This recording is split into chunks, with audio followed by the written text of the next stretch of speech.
వచనము మనం చదువుకుందాము. ఆ 19వ వచనంలో మనం చూసినప్పుడు, ఆదివారము సాయంకాలమున శిష్యులు యూదులకు భయపడి, ఇక్కడ నా వైపు చూడండి, దేవుడు మనందరితో మాట్లాడునుగాక. ఇక్కడ యేసుక్రీస్తు ప్రభువారు చనిపోయాడు. చనిపోయిన తర్వాత ఆయన సమాధి చేయబడ్డాడు. సమాధి చేయబడిన తర్వాత ఆయన మృత్యుంజయుడై సమాధిని జయించుకుని లేచిన ఒకే ఒక వ్యక్తి. ఈ భూమి మీద మనము అలాంటి వ్యక్తిని ఎక్కడ కూడా చూడలేదు. అలాంటి మాట కూడా ఎవరి నోటంట వినలేదు. మహానుభావులు అన్న వాళ్ళు చచ్చిపోయి ఆ భూమి కిందే ఉన్నారు, కానీ భూమిని చీల్చుకొని పైకి వచ్చిన మహానుభావులు ఎవరు కూడా లేరు. మనుషులు అన్న వాళ్ళు ఎవరు లేరు.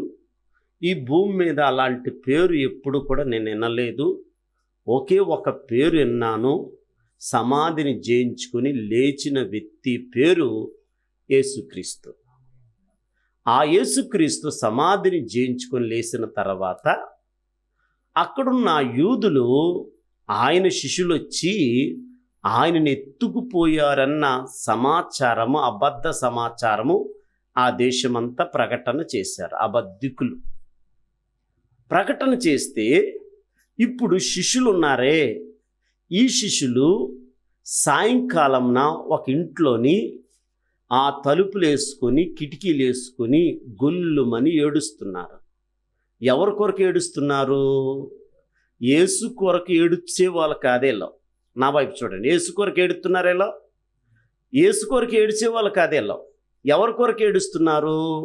యూదులకు భయపడి, యూదులు ఏమంటారేమో అని భయము చేత ఏడుస్తున్నారేలా. అంటే వీళ్ళు ఏ సంబంధులుగా ఉన్నారు?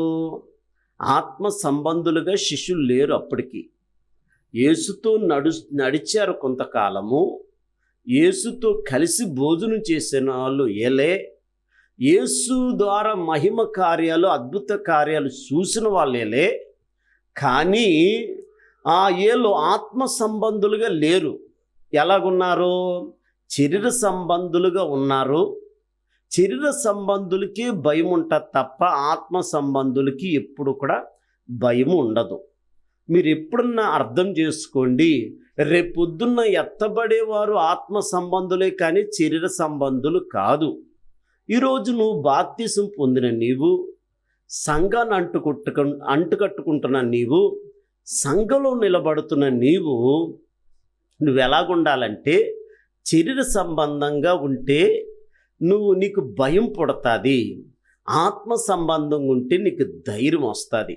యేసుక్రీస్తుని పట్టుకునేటప్పుడు ఎవరు, ఈ శిష్యులే అందరూ పారిపోయారు. ఒక్కడు కూడా యేసుతో ఉన్న వాళ్ళు లేరండి.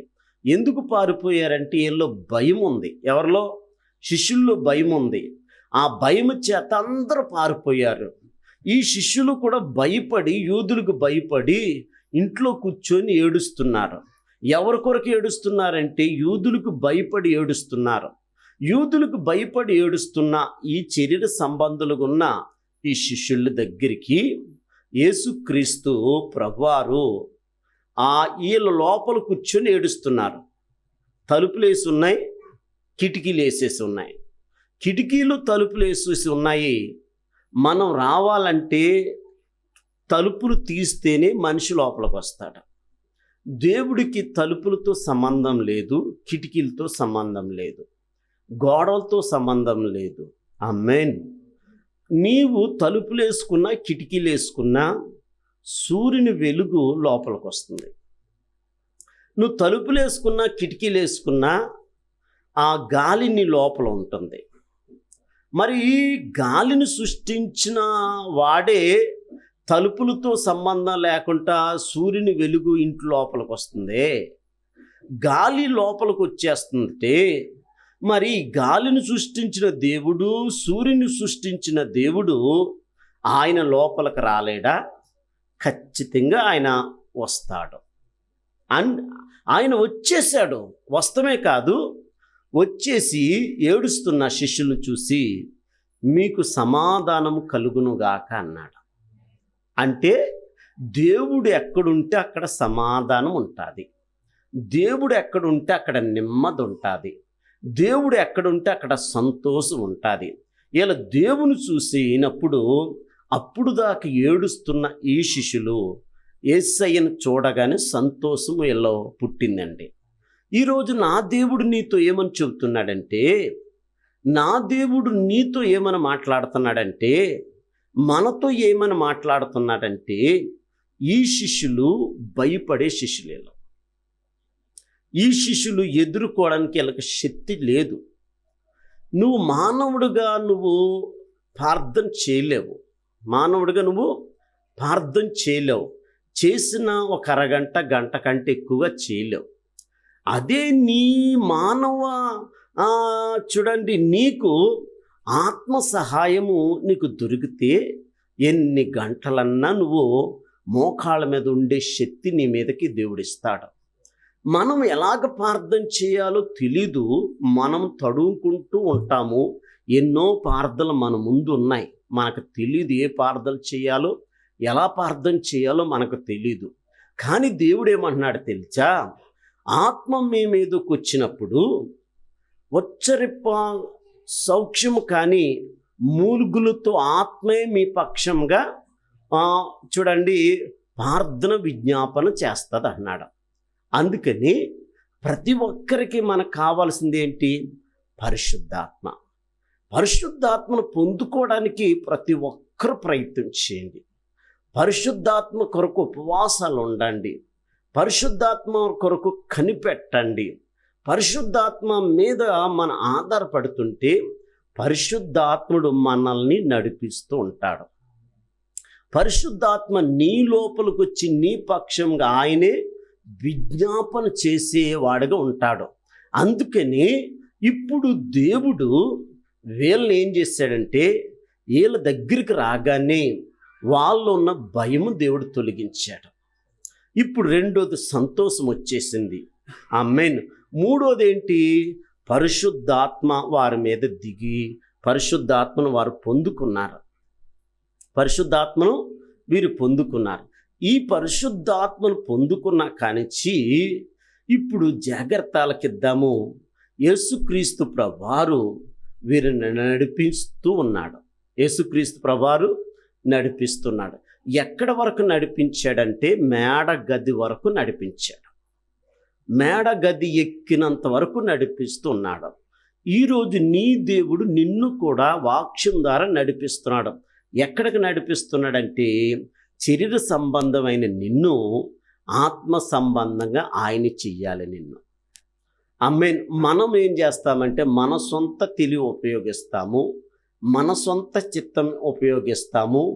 మన సొంత తెలివి మన సొంత చిత్తము ద్వారా మనం ఏమి చేయలేమని మీరు తెలుసుకోవాలి. ఎందుకు ఈ మాట ప్రభు నీతో చెబుతున్నాడంటే, నిన్ను నువ్వు మార్చుకోలేవు, నిన్ను మార్చేవాడు ఒక దేవుడు ఉండాలి నీకు. ఎందుకంటే ఇప్పుడు మనం ఎలాంటి వాళ్ళమో తెలుసండి. అమ్మాయి, మనం ఎలాంటి వాళ్ళమో తెలుసా? గురుగులుగా ఉన్నాము, గురుగులు పరలోక రాజ్యం చేరవు. అంటే గురుగులుగా ఉన్న మనము గురుగులుగా ఉంటే పరలోకానికి హక్కుదారులు కాదు. బుద్ధి లేని వారుగా ఉంటే మనము పరలోకం హక్కుదారులు కాదు. ఇప్పుడు ఎవరము మన పరలోకానికి హక్కుదారులం అంటే బుద్ధి కలిగిన వారమైతేనే పరలోకానికి హక్కుదారులుగా ఉంటాము. ఇప్పుడు చీకటి సంబంధులు పరలోకానికి హక్కుదారులు కాదు, వెలుగు సంబంధులే పరలోకానికి హక్కుదారులు. ఆమేన్.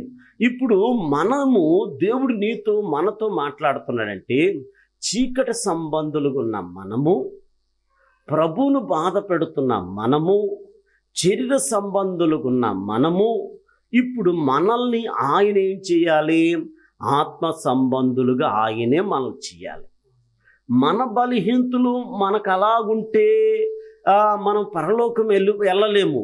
ఈ బలహీనతలన్నీ దేవుడే కాల్చాలి, ఈ చీకటి కార్యాలన్నీ దేవుడే కార్చాలి. మన హృదయము ఆయన తట్టు తిప్పాలి. ఆయన మన మీదకి ఆ శక్తిని పంపించి మన హృదయంలో ఉన్న తిష్ట వేసుకున్న చీకటి శక్తులన్నీ మన దేవుడే కాల్చాలి. అందుకని వీళ్ళని ఎక్కడ దాకా నడిపించాడంటే ఆమేన్, ఇదిగో చూడండి, ఎత్తైన ఒక కొండపైకి వీళ్ళు ఎక్కటం జరిగింది. ఎక్కించిన తర్వాత ఆ కొండ మీద జాగ్రత్త, ఒక ఎత్తైన మేడగది ఎక్కిన తర్వాత ఆ మేడగది రోజు జాగ్రత్తలకి ఇద్దాము. ఈ రోజుల్లో మనము సెల్ ఫోన్ లేకపోతే మనం ఉండలేము. ఇంకా చెప్పాలంటే సీరియల్ లేకపోతే కొందరు ఉండలేరు. ఆ టయానికి అక్కడ వాలిపోవాలి. సినిమాలు లేకపోతే ఇంకా అస్సలు ఉండలేరు. ఆమేన్. యవనస్తులు చూస్తే మనకు కనపడుతుంది, 1 గంట కూడా చర్చిలో ఉండలేని యవనస్తులు ఈ లోకంలో చాలామంది ఉన్నారు. ఎందుకంటే వాళ్ళు, నేను ఎందుకు ఈ మాట చెబుతున్నానంటే, వాళ్ళని లోకము లాగుతుంటుంది, శరీరం లాగుతుంటుంది. మందిరంలో నిలబడకుండా చేసేది వారి యవ్వన కాలము, జీవితం వారిని నిలబడకుండా లోకం లాగి లోకంలోని ఉండిపోయే వారిగా అక్కడ మనం కనపడుతున్నాం. ఈరోజు మనం చూస్తున్నాము, చూడండి, 2 గంటలు చర్చిలో కూర్చుంటే కొందరు యవనస్తులైతే వాళ్ళని గిల్లుకుని ఉన్న వాళ్ళు ఉన్నారు, వీళ్ళని గిల్లుకుని ఉన్న వాళ్ళు ఉన్నారు. పక్కన వాళ్ళతో మాట్లాడుకున్న వాళ్ళు ఉంటారు, పక్కన వీళ్ళతో మాట్లాడుకుంటూ ఉంటారు. వీళ్ళ వాక్యం మీద వీళ్ళ మనసు ఎంత మాత్రం కూడా ఉండదు. ఎప్పుడు ముగిస్తారు, ఎప్పుడు పోదామా, ఎప్పుడు చర్చి బయటికి వెళ్ళిపోదామా అనిపిస్తుంది. ఏదండి యవనస్తుల మనసు. ఎందుకంటే వారిని ఉండకుండా గలిబిలి చేస్తుంది ఏంటి? వారి శరీరమే వారిని గలిబిలి చేస్తుంది. అందుకే ఇక్కడ మీరు జాగ్రత్త ఆలకించండి. ఆత్మానుసారమైన మనసు, రెండోది శరీరానుసారమైన మనసు.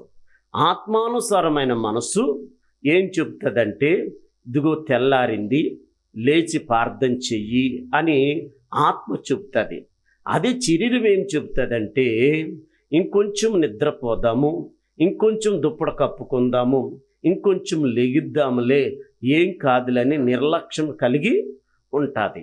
అందుకే దేవుడు ఆత్మ శరీరం ఆత్మ ఒకదానికొకటి ఏమవుతుందండి? విరోధంగా ఉన్నది.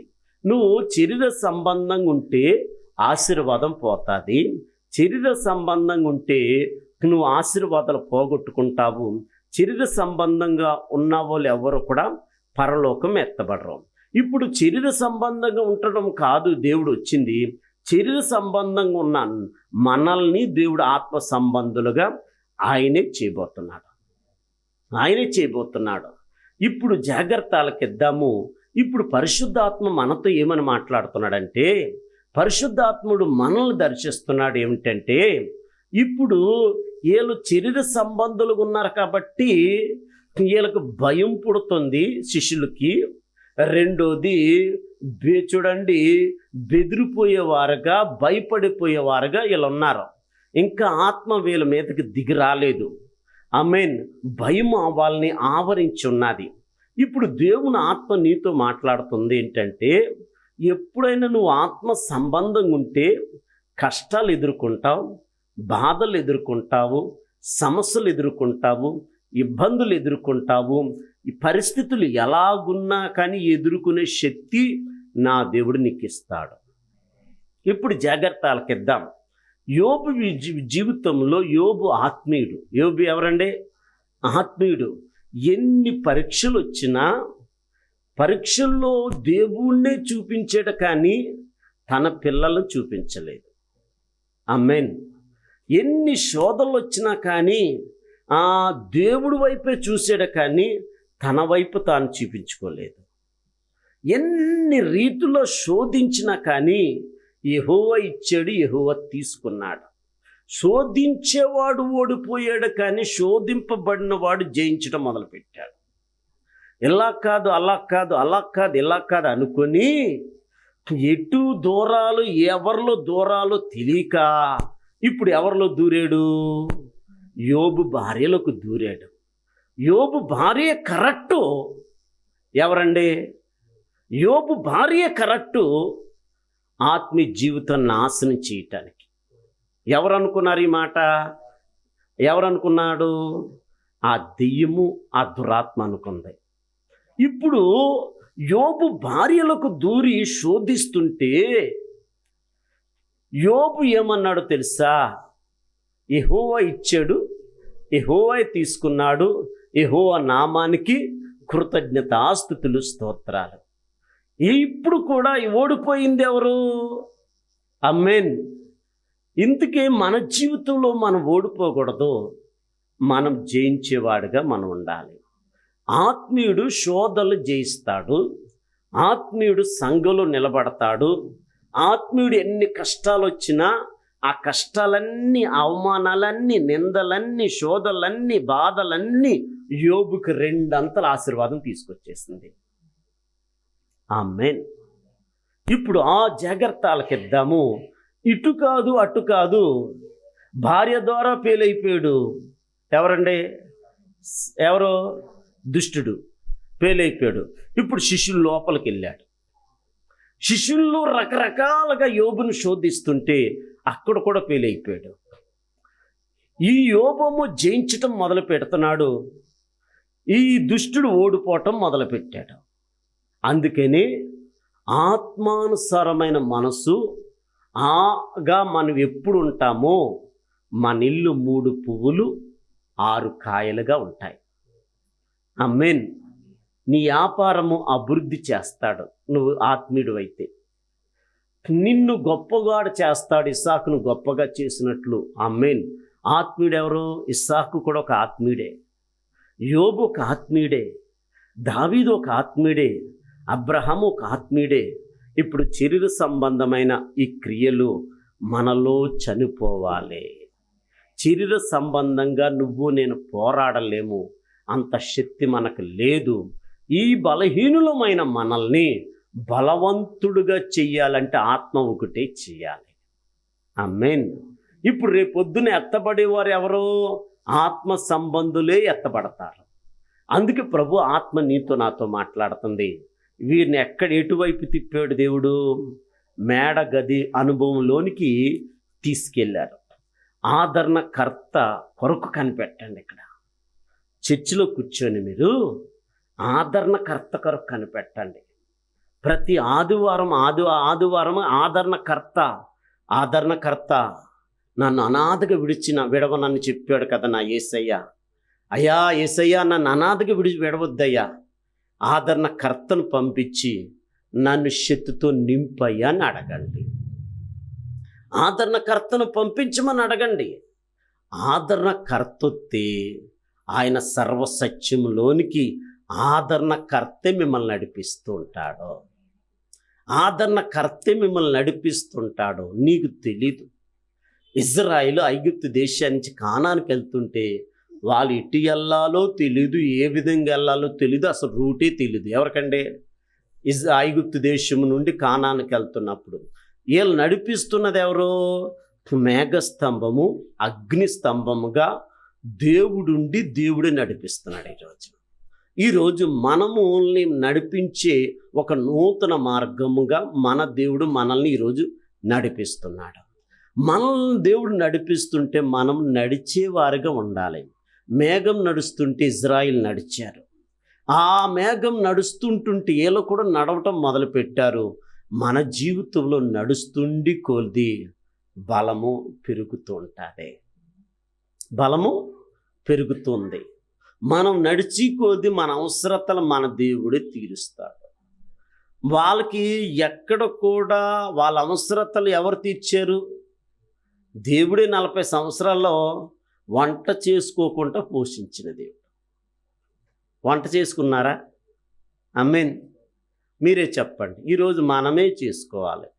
మటన్ మనమే కొనుక్కోవాలి, ఉప్పు కారాలు మనమే కొనుక్కోవాలి, నూనె మనమే కొనుక్కోవాలి, మనమే వండుకోవాలి, మనమే హల్లెలూయా సిద్ధం చేసుకోవాలి. కానీ నా దేవుడు నీతో ఏమని మాట్లాడుతున్నాడంటే చెప్పేదేనండి. 40 సంవత్సరాలు లక్షలాది ప్రజలకి వంట చేయకుండా పోషించిన దేవుడు గొప్ప దేవుడు. ఆమేన్. నీళ్ళు లేకపోతే బండను చీల్చాడు. ఆకలేస్తుందంటే ఆకాశం నుంచి మన్నాను కురిపించాడు. మాంసం కావాలంటే చూడండి, సముద్రంలో పురుగులను దేవుడు పంపించాడు. ఆమేన్. వారికి కావలసిందంత ఎక్కడ ఏది కావాలో ఎలా కావాలో అలాగ పోషిస్తూ వచ్చాడు.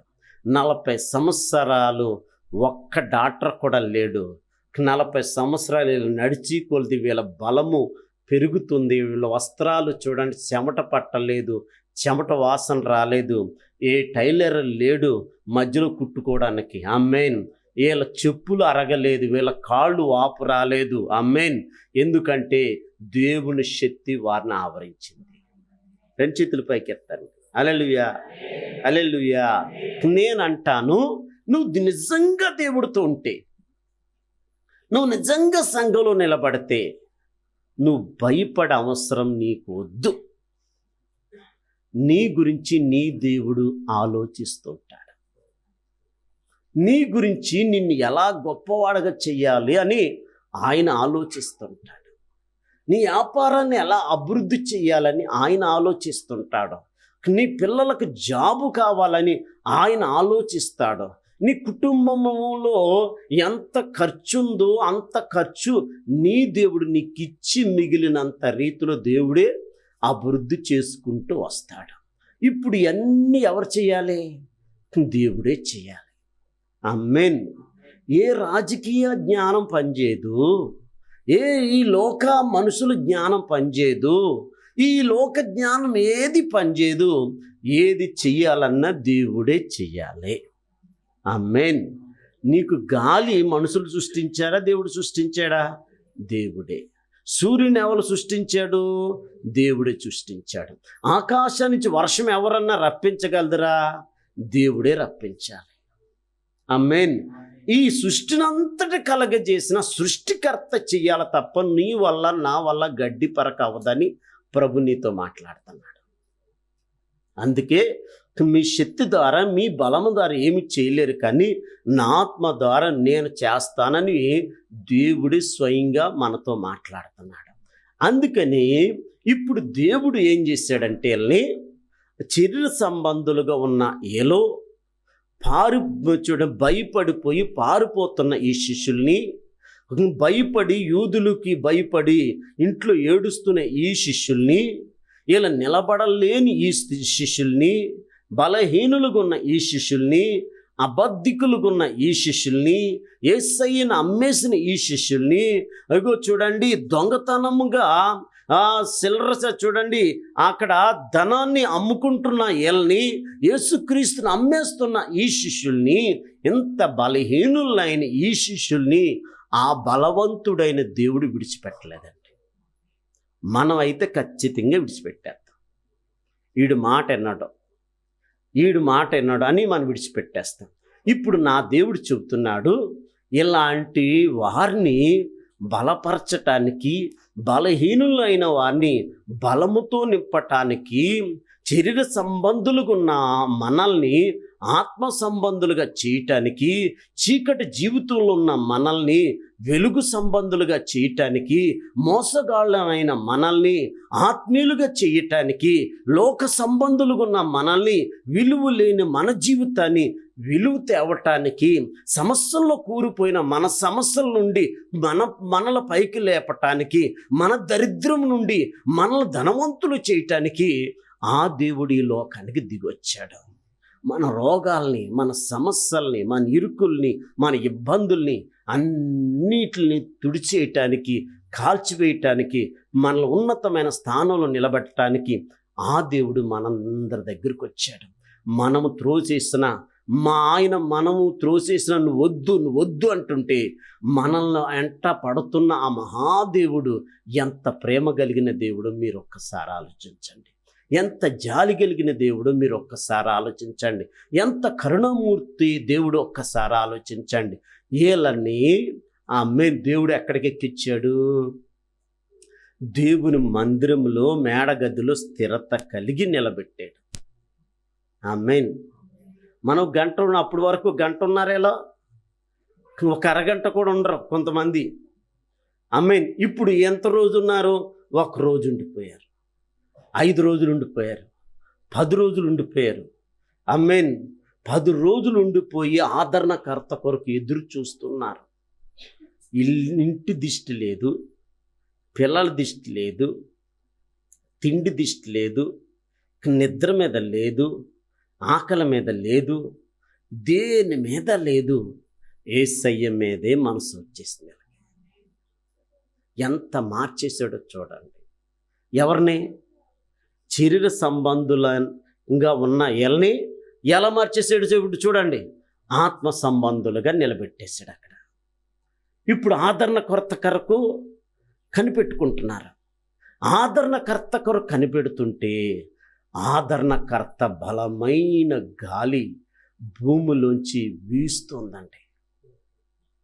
అగ్ని జ్వాలల వంటి నాలుకలు ఒక్కొక్కరి మీద బలహీనులుగా ఉన్న అందరి మీద అగ్ని దిగి వచ్చి వాళ్ళ అబద్ధాలు కాల్చాడు, వాళ్ళ మోసాలు కాల్చాడు, వారు అన్యాయాన్ని కాల్చాడు, లోక సంబంధమైన శక్తులన్నీ దేవుడు కాల్చేసి ఆత్మ సంబంధమైన శక్తితో వాళ్ళు నింపేశాడండి. ఆమేన్. పిరికి వాళ్ళగా ఉన్న ఎల్ని ధైర్యవంతులుగా చేసేసాడు. ఇప్పుడు పారిపోయిన యేసయ్యను పట్టుకుంటే పారిపోయిన ఎల్ని ఇప్పుడు చూడండి, సమస్య వస్తే పారిపోకుండా నిలబడ్డారు. చచ్చిన చేప చూడండి నీటి కొట్టుకెళ్ళిపోతుంది, బ్రతికిన చేప నీటికి ఎదురుగా వెళ్తుంది. సమస్యలకి ఎదురుగా వెళ్ళేటట్లు నిలబెట్టేశాడు. ఎవరిని? ఇక్కడున్న 120 మందిని దేవుడు. అందుకే ఒకప్పుడు వీళ్ళ శరీర సంబంధాలు నిలబడలేనో లేలో, ఆమేన్, ఇదిగో దేవుని బాధ పెట్టినో లేలో, ఇప్పుడు ఆత్మ సంబంధులుగా దేవుడు చేసేసాడు. ఆమేన్. సమస్య వస్తుంటే ఎదురుగా వెళ్తున్నారు, సమస్య వస్తుంటే ఎదుర్కొంటున్నారు, అస్సలు బాధపడతలేదు. దేవుడు ఏంటి ఇలాగే ఎందుకు చేశాడని చూడ ఆ అపనమ్మకం వీళ్ళకి లేదు. మా దేవుడు ఏది చేసినా మాకు మేలే చేస్తాడు. ఆమేన్. ఇప్పుడు అంత శక్తితో దేవుడు నింపాడు, అంత బలముతో దేవుడు నింపాడు, అంత అగ్ని చేత వాళ్ళు నింపాడు, అంత కృపచేత దేవుడు నింపాడు. నీ జీవితంలో కూడా నువ్వేమన్నా శరీర సంబంధాలు ఉన్నావేమో, ఇంకా నువ్వు ప్రార్థన చేసుకోలేని శరీర సంబంధం ఉన్నావేమో, దేవునితో గడపలేని శరీర సంబంధం ఉన్నావేమో, సమస్య వస్తే భయపడిపోతున్నావేమో, సమస్య వస్తే ఎదుర్కోలేకపోతున్నావేమో, సమస్యలో కృంగిపోతున్నావేమో, సమస్యలో బాధపడిపోతున్నావేమో. నువ్వు అలాగా ఉంటున్నావంటే ఇంకా నువ్వు ఏ సంబంధంగా ఉన్నావో? శరీర సంబంధంగా ఉన్నావో. పరలోకానికి ఎత్తబడటానికి అర్హత లేదు. అర్హత లేని నన్ను అర్హతగా చేశాడు. ఆత్మ సంబంధంగా దేవుడు చేసేసాడు, ఆత్మ సంబంధంగా చేసేసాడు. ఇంకెన్నడూ కూడా శిష్యులు పారిపోయేటట్లు ఎక్కడ లేదండి. ఆమేన్. పేతురు అయితే చచ్చిపోవటానికి ముందుకెళ్ళాడండి. ఆమేన్. యేసుక్రీస్తులాగా నన్ను సిలువేస్తారా? వెయ్యండి. హల్లెలూయా.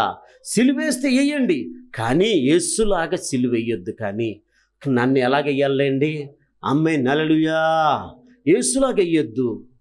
ఆమె నన్ను తలకిందులుగా నన్ను సిలువేయండి అన్నాడు. మన జీవితంలో కూడా జాగ్రత్త ఆలకిద్దాం. చావుకి వాళ్ళు ముందుకెళ్ళారు. పౌలైతే నా చావు, ఇగో చూడండి, ప్రపంచమంతా భూలోకమంతా నా చావు ద్వారా నిజమైన యేసుక్రీస్తు గొప్పవాడని నా చావు ద్వారా తెలుసుకోవాలని చూడండి, పౌలు చచ్చిపోవటానికి రోమా పట్టణానికి వెళ్ళాడు. వీళ్ళు ఎక్కడన్నంత ముందు భయపడ్డారు, కానీ శరీర సంబంధులుగా ఉన్నప్పుడు, ఆత్మ సంబంధులుగా ఉన్నప్పుడు వీళ్ళు భయపడలేదండి. ఈరోజు నా దేవుడు నీతో మాట్లాడుతున్నాడు. ఇంతవరకు నువ్వు శరీర సంబంధంగా ఉన్నావేమో. అయ్యా, నాకు ఈ శరీర సంబంధమైన పిరికి ఆత్మ నాలోంచి తీసే, దురాత్మ నాలో తీసే, ఇప్పుడు ఆత్మ సంబంధంగా నన్ను మార్చు, నన్ను నిలబెట్టు. అయ్యా, నీ కొరకు నేను బ్రతుకుతాను, నీ కొరకు నేను నిలబడతాను. అయ్యా, నా బలహీనతలన్నీ కాల్చు. 120 మంది బలహీనతలన్నీ కాల్చి నువ్వు నాయన నీ బలమైన ఆత్మ నాయన వారి మీద నిలిచినట్లు నా మీద కూడా నిలుచునుగాక.